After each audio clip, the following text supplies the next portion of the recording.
Donc je m'appelle Thierry, j'ai 40 ans et mon parcours dans la foi, il est à la fois très récent et puis très ancien. En fait, ce qui s'est passé, c'est qu'à 18 ans, 19 ans un petit peu, quand j'ai quitté un petit peu le modèle familial et le cocon familial, j'ai commencé à me balader pas mal, à me balader dans des festivals, à rencontrer beaucoup de monde.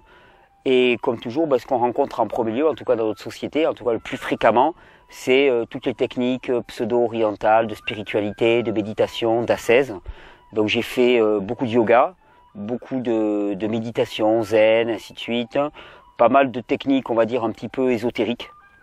Donc beaucoup de contraintes, beaucoup d'efforts. J'ai passé beaucoup de temps à forcer sur moi-même, jusqu'à même faire des expériences qu'on appelle de vipassana. C'est une retraite de, je me souviens plus combien c'était, une semaine ou 10 jours pratiquement, sans parler, juste à méditer. Alors bon, heureusement là, j'étais pas assez costaud pour supporter ça, donc je me suis enfui au bout de 3 jours parce que ça vraiment c'était hors de ma portée. Mais voilà, beaucoup d'efforts, beaucoup de contraintes, beaucoup d'astreintes. Et bon, j'allais pas mieux. J'allais pas mieux, mais par contre, j'arrivais à me jouer un personnage un petit peu d'une certaine manière. C'est-à-dire que j'arrivais à me donner l'impression que j'allais mieux. C'est à peu près ça, c'était l'auto-persuasion. Alors à certains moments, je m'illusionnais moi-même, et puis à d'autres moments, je voyais bien que ça marchait pas. Puis bon, en même temps, chose étrange, j'étais vraiment dans des milieux qui étaient, on va dire, hostiles à la foi chrétienne, réellement à la vie de Christ en nous. Plutôt style alcool, drogue, plutôt pensée punk que pensée chrétienne. Et en même temps, j'avais toujours un évangile avec moi. Ça m'a jamais quitté, alors que mes parents ne sont pas du tout portés sur la foi, ils m'ont donné aucune éducation dans ce sens-là. C'était des enseignants athées, on va dire, même athées relativement pas militants, mais bon, voilà, pas du tout religieux. Et pourtant, j'avais un évangile. Alors je le lisais plus comme un écrit de sagesse un petit peu à l'époque. Hein. C'était pas vraiment je rentrais pas dans la foi, mais par contre cette histoire de Jésus vraiment me fascinait. Il y avait quelque chose de grand, bien au-delà de ce que je vivais au quotidien, quoi. Il y avait quelque chose de gigantesque, quoi. Quand je lisais les paraboles, j'ai dit waouh, là ça me paraissait quelque chose de lointain par contre, tu vois. C'était quelque chose qui avait eu lieu à une époque avec un homme qui me paraissait au mieux un espèce de maître, on va dire, hein. Puis bon, voilà, je le rejetais à distance, mais il n'empêche, ça me tournait autour. J'aimais beaucoup lire des histoires, les histoires de Jésus, les paraboles, les évangiles. J'aimais beaucoup l'évangile de Matthieu, par exemple, me plaît beaucoup. Et puis, comme parfois j'étais un petit peu perdu, plusieurs fois j'ai essayé de rentrer dans des monastères, par exemple. Comme je faisais du pain à l'époque, j'étais boulanger itinérant. J'ai essayé de rentrer dans un monastère bénédictin en rentrant par la boulangerie, en me faisant enrôler pour être dans la boulangerie. Puis ils m'ont rapidement fait comprendre que j'étais pas du tout à ma place. Donc voilà, j'ai tourné pas mal. Et il faut dire qu'à l'époque j'étais là aussi, on va dire, c'est une période assez noire de ma vie. Hein. Je me décris à l'époque comme à peu près ayant tous les vices, c'est-à-dire menteur, voleur, trompeur, usurpateur, ça à fond, violent. Colérique, violent, addict à de nombreuses substances, avec un comportement déviant à tous les niveaux, que ce soit au niveau spirituel ou au niveau matériel, on va dire. Et à l'âge de 33 ans, l'année de mes 33 ans, il y a eu une accumulation quelque part de faits. L'habitat dans lequel j'habitais quelques jours avant mes 33 ans, au mois d'avril, d'ailleurs je m'en souviens toujours, c'est le jeudi de la Semaine Sainte, hein. Mon habitat a pris feu et j'en suis sorti, on va dire j'ai tout perdu, tout a brûlé. Moi j'en suis sorti moi-même extrêmement marqué, hein, un petit peu brûlé et puis profondément checké. Hein. Je suis en pleine nuit à 2h ou 3h du matin, je m'en suis enfui, j'ai sauvé ma peau mais à quelques secondes de près. Donc ça m'a mis dans un état de précarité, de situation précaire matérielle terrible. Et déjà à l'époque, ma santé était vraiment déclinante due à tous les abus. Et puis je pense à toute la violence, la colère, la méchanceté qu'il y avait en moi, réellement, hein, la haine même qu'il y avait en moi, qui me mangeait littéralement de l'intérieur. Et que je cultivais aussi, j'avais une certaine forme d'attirance pour la violence, une ultra-violence. Et donc ça m'a mis dans une situation vraiment de précarité matérielle, ce qui a fait que accélérer une descente aux enfers sur le plan physique. J'étais devenu cachectique, je pesais plus que presque 30 et quelques kilos, enfin j'étais un zombie quoi littéralement. Et personne ne savait ce que j'avais. J'avais une tuberculose, j'avais une pancréatite, j'étais malade de partout.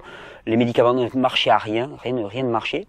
Et Et en fait, je réalise maintenant après coup que malgré cette espèce d'avertissement ou de signe très fort qu'il y avait dans cet habitat qui brûlait, j'ai pas changé grand chose dans mon mode de vie. Ce qui fait que les mois qui ont suivi jusqu'à l'été, j'ai continué à m'enfoncer. Et je me suis retrouvé en milieu d'été, à la fin juillet, dans un état d'incapacité, d'handicap total. C'est-à-dire que je me suis retrouvé à ne plus être valide. Je pouvais plus marcher, je pouvais plus me nourrir, je pouvais plus rien faire. Et donc en désespoir de cause, j'ai demandé l'asile à ma famille, à mes parents, qui étaient à l'époque des gens dont je me méfiais énormément. J'avais beaucoup de colère, beaucoup de ressentiment. Donc quelque part, c'était un petit peu me jeter dans la gueule du loup. En même temps, j'avais pas trop le choix. Et quand je suis arrivé chez eux, j'ai été touché d'une évidence. Alors maintenant, avec les mots que j'utiliserai maintenant, je parlerai de j'ai été convaincu de péché et convaincu aussi de repentance, qu'il fallait que je fasse une repentance. À l'époque, ce que j'ai ressenti surtout, avec les mots que j'avais à l'époque, c'était que si je voulais sauver ma peau, il fallait absolument que je contacte tous les gens auxquels je pouvais penser, à qui j'avais fait du mal, à qui j'avais fait du tort, et que je leur propose une réparation, que je leur demande pardon, que ce soit financièrement, matériellement, ou en tout cas que je les contacte et que je leur demande pardon. Et je l'ai fait. Et chaque fois que je faisais ça, je me sentais de plus en plus léger. Et puis rapidement, en quelques semaines, j'ai commencé à surnager. Alors mon retour vers la santé physique a été long et laborieux. Maintenant, je dirais aussi que Dieu m'a mis à cœur aussi de trouver sur le plan alimentaire, sur le plan du mode de vie, vraiment un changement radical. Et j'ai vraiment trouvé une façon de me régénérer, suivant ces enseignements qui soient parfaits, qui marchent de façon adéquate. Mais le plus intéressant là-dedans, c'est quand même que on va dire mon orgueil ou mon ego était bien résistant. Donc j'ai eu ce mouvement de repentance, j'ai eu ce qui était important, qui a changé beaucoup de choses pour moi. Mais dans les 2, 3, 4 années qui ont suivi, je suis reparti un peu dans mes travers, c'est-à-dire ego, orgueil, vanité, dureté, violence, agressivité. Donc je vais dire maintenant avec du recul, ça avait un peu servi à rien. Et donc je me suis retrouvé en 2011, c'était il y a presque 4 ans maintenant, donc 3 ans et demi. Je me suis retrouvé en 2011 à partir tout l'hiver en voyage en Asie. Plus parce que je savais pas ce que je faisais ici. J'avais aucun sens. J'avais pas grand monde à qui je tenais. J'avais pas l'impression qu'il y avait grand monde qui tienne à moi ici. J'avais pas vraiment de sens dans ma vie. Et donc je suis parti en Thaïlande et là-bas ça s'est très très mal passé parce que j'ai vraiment senti que ici j'avais pas ma place, mais alors là-bas non plus. Et qu'en fait je comptais pas, j'avais l'impression de compter pour personne, j'avais l'impression je savais pas ce que je faisais, j'étais étranger à ce monde complètement. Mon voyage s'est très très mal passé, mais là-bas par contre j'ai changé sur un forum, on va dire lié plutôt à la nutrition et au mode de vie, avec une personne dont je me souviens toujours du pseudonyme, c'était marqué Ahava. Et cette personne, elle m'avait un peu accroché parce qu'elle se présentait comme un médecin et en même temps avec une pensée très large, et puis je sentais une forme de spiritualité. À l'époque, je le connaissais comme ça. Et donc quand je suis rentré en France suite à ce voyage, dans un état vraiment dramatique, là aussi, j'avais eu un accident, j'ai perdu pas mal j'avais abîmé mes dents lors de cet accident. Enfin voilà, j'étais dans un état physique encore très délétère, à nouveau mangé par ma violence, par ma haine, par mon enfer dans lequel je vivais littéralement, dans ma solitude aussi. Cette dame-là m'a invité chez elle. Alors j'y suis allé parce que de toute façon, j'avais pas grand-chose d'autre à faire. Je suis allé chez elle et je m'attendais à rencontrer un médecin. Et en fait, c'est pas du tout ce que j'ai rencontré. C'est-à-dire qu'au bout de 5 minutes, j'étais coincé sur le canapé du salon avec elle à droite, son mari à gauche, qui est toujours psychiatre. Et qui, après coup, j'ai appris, était pasteur, avait une petite église de maison du côté de Fort-Calquier, à côté de Fort-Calquier. Et ils m'ont annoncé la bonne nouvelle. En fait, ils m'ont annoncé que ce que j'avais aimé dans le Christ, c'était pas une histoire ancienne, mais que Christ pouvait être vivant en moi. D'ailleurs, la première phrase qu'ils m'ont dite et qui m'a frappé, c'est, il me dit, voilà, ne va pas chercher parmi les morts celui qui est vivant. Et d'ailleurs, je m'en souviens à l'époque, comme je savais quand même j'avais cru comprendre qu'ils étaient plus ou moins chrétiens, j'avais voulu être gentil et j'avais acheté un beau crucifix. Et puis, lui était d'origine sévenole. Et je me souviens, quand j'ai commencé à sortir mon crucifix, j'ai senti que c'était pas trop l'ambiance de la maison. Et là, il m'avait dit, non, mais tu sais, on va te parler d'un Christ vivant. Donc bon, crucifix, c'est pas obligatoirement notre truc. Et donc, voilà, ils m'ont annoncé la bonne nouvelle. Ils m'ont dit que, ben voilà, que Christ pouvait être vivant en moi, que c'était pas simplement une vision de l'esprit, que c'était pas non plus une méthode couée, qu'il suffisait simplement de prononcer le mot de Jésus, d'oser prononcer ce mot, et que c'était pas un truc, mais c'était vraiment une ouverture qui permettait à Dieu d'agir dans notre vie littéralement. Et bon, je pense que sur le coup, ça m'a tourneboulé, et surtout, le lendemain, ils m'ont dit, écoute, si tu veux, si tu viens avec nous, reste à la maison, viens avec nous, on a un baptême d'adulte dans la rivière, viens voir ça. Et alors moi, j'ai été nanti de toutes mes représentations, voilà, d'église de tout jeune. Hein, j'étais allé très peu à l'église, mais voilà, c'était pas très rock'n'roll quoi pour moi. Et je me souviendrai toujours, je suis arrivé dans un immense pré, il y avait une rivière de montagne, il y avait un gars qui est devenu un ami, qui est quelqu'un d'origine indienne, lui aussi avec un parcours de conversion absolument hallucinant. Il a été rejeté par toute sa famille parce qu'il a quitté la foi indienne, qui est assez dure, pour se convertir et pour devenir quelqu'un de fabuleux. Il s'appelle Chan, j'ai une grande gratitude. Et donc il y avait Chan qui jouait de la guitare avec des Ray-Ban sur le nez, et puis c'était joyeux, il chantait des louanges, c'était magnifique. Et puis j'ai vu ces gens se descendre dans la rivière, plonger, et il y en a un particulièrement, un ami qui s'appelle Grégoire, qui est devenu un très grand ami. Je l'ai vu se relever après avoir été immergé, et j'ai vu son visage. J'ai pas vu quelqu'un de transformé, j'ai vu quelqu'un qui avait pris une décision qui changeait sa vie. Et ça m'a scotché, ça m'a littéralement scotché. Et j'ai dit, ok, pour moi aussi, dans un an, ça sera ça. Et un an après, ben, je me suis effectivement baptisé. Et dans l'entre-deux, ma vie avait été radicalement changée. C'est-à-dire que moi qui étais agressif, violent, perdu, j'ai trouvé à la fois... Je le dis souvent, je suis ému, je dis parce que franchement, j'étais peut-être le dernier à sauver. Vraiment, il y avait rien à parier sur moi. Physiquement, j'étais foutu. J'étais assez de guingois. Moralement, j'étais complètement tordu et perverti. Donc, c'était certainement pas moi qui avait à sauver.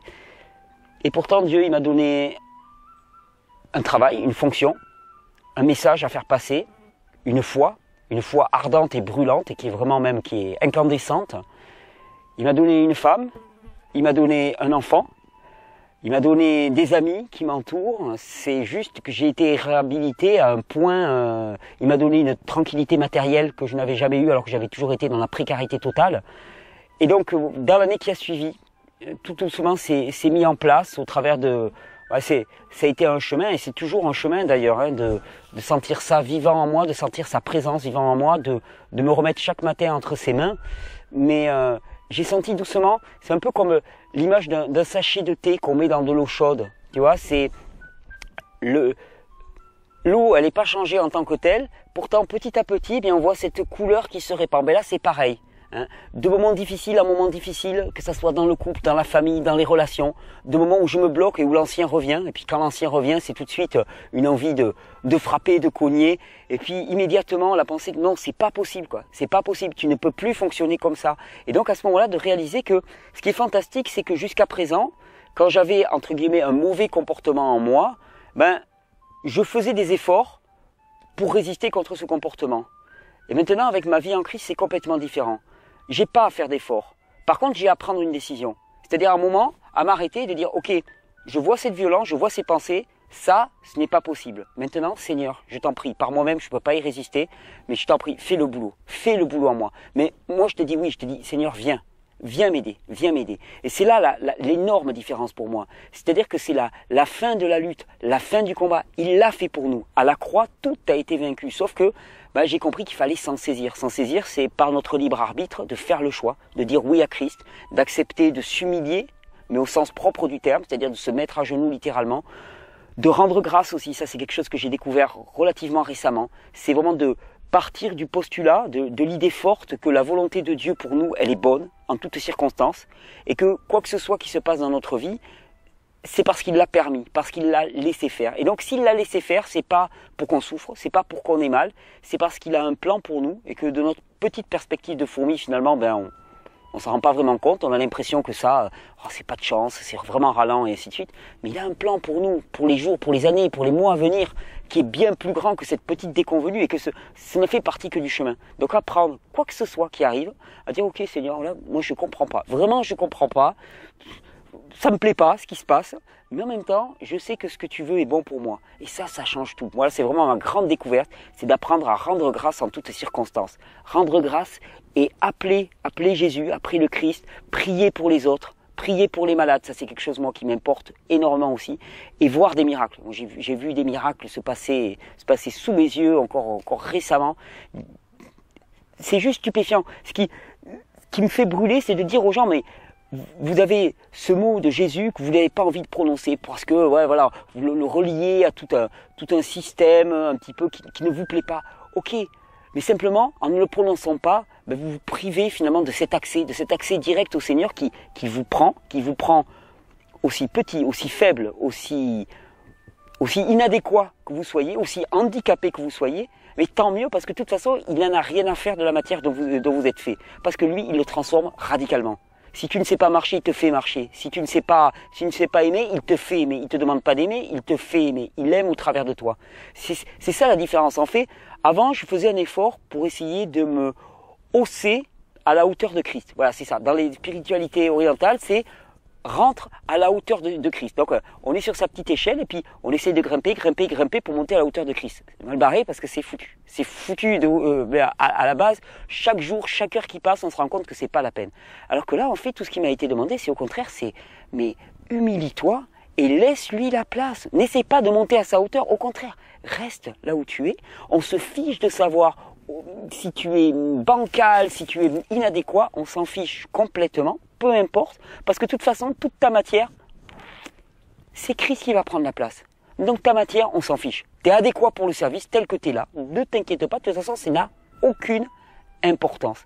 Et c'est vraiment l'essentiel de ma prière tous les matins, c'est dire, ok Seigneur, là, moi je suis là, je te prie vraiment de me permettre de t'entendre chaque jour pour que par mes mains, par ma bouche, par mon attitude, par les pensées, je puisse être tes bras, ta bouche, ton cœur, ta pensée sur cette planète, que je puisse contribuer à l'avènement de ton plan. C'est la seule chose qui me fait, et je me rends compte que quand on laisse la place à Dieu, quand on lui laisse vraiment la place, c'est-à-dire qu'on refuse de faire par soi-même, et qu'on accepte de vivre vraiment selon la providence, et pour moi aussi c'est un gros travail, c'est-à-dire mettre toute sa vie à l'unisson avec ça, c'est-à-dire ne pas réfléchir en termes de sécurité en permanence, de dire voilà je vais mettre telle chose de sécurité, telle chose, non, avoir confiance en la providence de Dieu, en la provision permanente de Dieu, et se dire que plus on fait par nous-mêmes, et quelque part, plus on se coupe de l'expérience de cette providence et de la capacité de Dieu à donner, c'est-à-dire que si on est déjà plein, pléthorique, Dieu, il n'a pas trop de place pour donner. Par contre, quand on est vide, et quand on se sait vide, et quand on se reconnaît vide, et quand on s'avoue vide, alors là, il peut remplir. Et ce qui nous remplit, mais c'est des kilomètres, c'est des lieux de tout ce qu'on peut imaginer, de tout ce qu'on peut trouver sur cette planète. Pour moi, ça a été le grand bouleversement de ma vie. Et puis, pour mes proches, pour ma femme, enfin, on a tous été impactés d'une façon... chacun de nous, on revient de très très loin. Mais en même temps, voilà, quand je vois le chemin que j'ai suivi jusque-là, je ne peux pas douter que la volonté de Dieu est bonne, parce que je me dis, si j'aime là où j'en suis aujourd'hui, je ne peux que aimer toutes les étapes du chemin, même si elles étaient bizarres, même si elles étaient douloureuses, même si elles étaient... Je vois le plan de Dieu. Et puis surtout, je suis d'un amour infini pour Dieu de par le libre arbitre. Cette capacité qui nous a été donnée maintenant, de dire oui ou non, c'est-à-dire de revenir vers lui d'un acte volontaire et non pas d'un acte inconscient. De savoir pourquoi. Moi, je sais pourquoi je reviens à Dieu. Parce que de toute façon, j'ai expérimenté la vie sans Dieu et c'est juste l'enfer. Et souvent, maintenant, quand je suis chamboulé dans ma vie, dans ma famille, dans mon travail, je me dis, mais bon, mais si j'avais pas le Seigneur avec moi, mais comment est-ce que je ferais? Comment est-ce que je ferais? Mais je serais effondré, je serais pulvérisé, ce serait pas possible. C'est ingérable, la vie sans Dieu. Je ne sais pas comment j'ai vécu sans Dieu. Je comprends que j'étais aussi mal. C'est juste ingérable, il n'y a rien auquel m'accrocher. Alors que là, Seigneur, tu es mon bouclier, quoi. Tu me relèves la tête, puis je me souviens toujours dans la vallée de l'ombre de la mort. Alors souvent, ça nous arrive de nous sentir dans la vallée de l'ombre de la mort. Mais je sais, ouais, tu chemines avec moi, t'es avec moi, et je te vois, je te sens autour de moi. Et c'est pas de l'auto-persuasion, c'est vraiment une réalité. Il est présent. Alors c'est sûr, j'aimerais bien l'entendre en permanence. Mais il y a un ami qui m'a dit, attends, il n'est pas là pour nous téléguider, on n'est pas des marionnettes entre ses mains. Il teste notre foi régulièrement, mais il nous donne aussi notre libre arbitre. Et c'est cette dimension aussi que j'ai à explorer. Parce que finalement, j'ai tellement vécu par moi-même que maintenant, j'aimerais bien vivre que par Dieu. C'est-à-dire, il me dit tout. Seigneur, est-ce que je dois faire ceci, est-ce que je dois faire cela? Il m'a appris il m'a dit, voilà, écoute-moi quand je te parle, et le reste du temps, eh bien, fais selon ma volonté, ce que tu sais de ma parole, ce que tu sais. Et moi, j'ai vraiment à cœur de témoigner de cela, parce que vu de l'extérieur, ça paraît fou. En tout cas, je dis ça parce que je viens d'un monde dans lequel, si quelqu'un m'avait tenu les propos que je tiens actuellement il y a 10 ans, j'aurais dit, ok, c'est bon. Enfin, voilà, redescends un peu sur terre et arrête avec tes bêtises. De toute façon, ça rime à rien ton histoire, c'est de l'auto-persuasion. Et en même temps, force est de constater 10 ans après que peut-être que je suis complètement fou, mais cette folie-là, elle est tellement bonne à côté de l'enfer que j'ai vécu que je veux bien rester en folie comme ça toute ma vie durant. Ah, c'est juste inimitable, c'est quelque chose d'incroyable. La première guérison auquel j'ai assisté, c'est la mienne.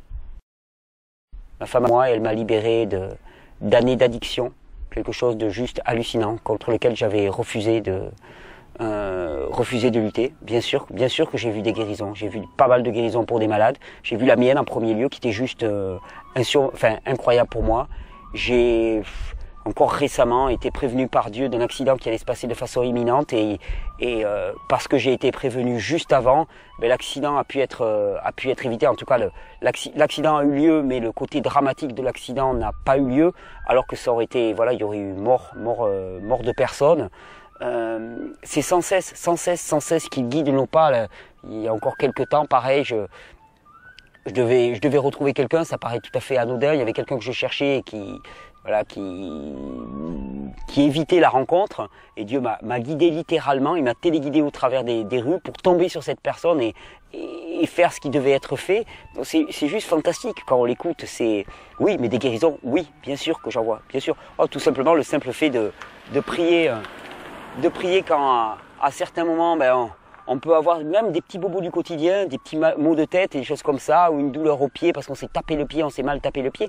Il est là. Et j'ai vraiment appris aussi, actuellement c'est mon travail, d'apprendre à savoir que Dieu, il n'est pas là que pour les grandes choses. Avant, je n'osais pas le déranger pour les petites choses. Tu vois, je lui disais non, mais il y a autre chose à faire, je ne vais pas le gêner avec mes petites histoires. Mais ça, c'est de l'ego, ça encore. C'est de l'ego. Il est là pour toutes choses. Il est là pour des grandes choses, pour des petites choses. Il m'a protégé, il m'a tenu tout le long de ces années. De toute façon, le premier miracle, c'est ce que m'avait dit un médecin naturopathe que j'avais rencontré à l'époque. Il m'avait dit, quand on vous voit, on ne peut que croire à la grâce de Dieu. Parce que physiquement, c'est juste impossible que vous soyez debout. Quand on voit dans quel état vous êtes, quand on voit au niveau biologique tous les indicateurs, vous ne devriez jamais être debout. Et c'est clair. Dieu il m'a donné quand même quelque chose dès le départ. Et ça, sûrement, j'ai une grande gratitude. C'est que dès le départ, il m'avait donné une rage, une joie de vivre qui m'a jamais lâché. Même dans les pires moments, je sais que j'ai vécu les pires nuits de perdition, de débauche. En même temps, au petit matin, j'avais toujours cette hargne de faire autrement, de dire ok, la nuit dernière, c'était catastrophique. Hier, tu t'es cassé la gueule. Mais aujourd'hui, tu te relèves et tu repars. Et il m'a relevé la tête sans cesse, et sans cesse, et sans cesse, et sans cesse. Alors c'est encore mieux maintenant parce que j'évite de me casser la gueule toutes les nuits. Mais par contre, voilà, cette rage, cette joie et à annoncer la bonne nouvelle maintenant. Voilà, j'ai transformé cette rage de vivre en rage à annoncer la bonne nouvelle, à dire que voilà. C'est pas la peine de lutter contre nos péchés, ils nous sont remis à partir du moment où on veut faire repentance. Donc c'est pas la peine de passer des années à essayer de lutter contre nos péchés, c'est pas la peine, c'est déjà fait. Donc ne perdons pas du temps avec ça. Dieu il a besoin de nos bras pour faire autre chose que se martyriser ou culpabiliser. Il nous demande simplement de faire repentance et prendre sa croix tous les jours, c'est-à-dire accepter de marcher avec Christ. Et ça je crois que c'est la seule chose qu'on ait à faire. Il n'y a pas d'autres efforts à faire que de dire ok, chaque jour je demande à marcher avec Christ, j'accepte, je désire marcher avec toi Christ. Et à ce moment-là, après, ça se fait. C'est quand même une voie relativement facile, entre guillemets. Il y a un premier gros renoncement. L'arrogance, l'orgueil et l'ego. Mais une fois qu'on a renoncé à ça, après, tout le reste vient de surcroît. Donc, je trouve que c'est quand même un bon échange, un bon marché. Il y a une petite prière que je me rappelle souvent et dont le contenu, ça pourrait être ça à peu près. Seigneur Père, permets-nous vraiment de ne pas cohabiter avec la douleur et la maladie et les considérer comme normales. Permets-nous de ne pas renoncer de ne pas renoncer à la vie pleine et épanouie que tu nous as promis, Seigneur. Tu nous as dit que nous avons été créés à ton image.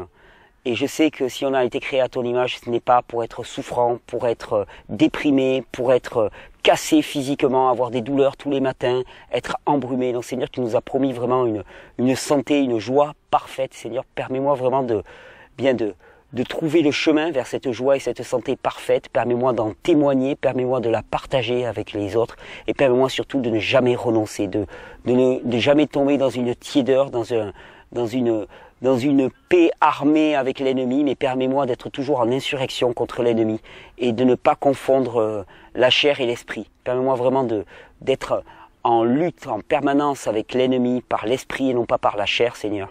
Et de voir en toute personne que je rencontre un frère ou une personne qui demande à te rencontrer uniquement et permets-moi de l'aimer.